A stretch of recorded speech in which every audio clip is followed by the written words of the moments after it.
Social media may just seem like a lot of political ads and dog memes, but these can be successful in changing the way some people feel about big issues. Yeah, reporter Shannon Smith breaks down the new research. Shannon. Guys, 14%. That's the portion of Americans who say things they've seen on social media have changed their opinions, whether it be about politics, religion, social movements. It's according to a study done by Pew Research, and the info gives us a look at how powerful social media really can be. While scrolling through social media, you may not be looking for people's opinions, but you're gonna find them. And before you know it, you could feel the same way, even if what you're seeing isn't true.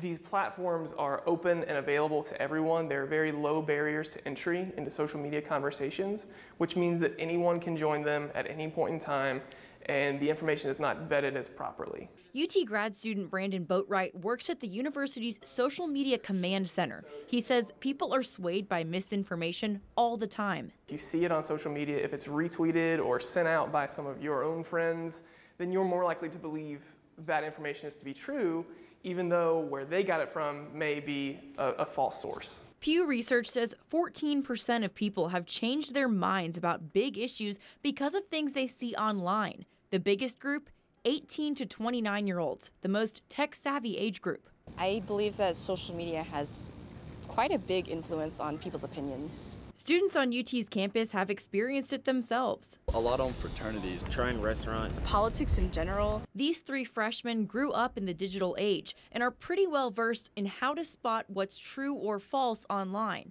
even though we make jokes about fake news, like there are like some things are like actual fake news. Before you change your opinion, especially on the big issues, Boatwright says always fact check any persuasive information you see online. Generation Z agrees. Stay open-minded, always.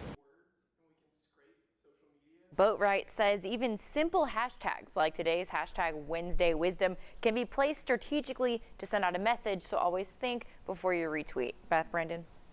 All right, good information, Shannon. Thank you.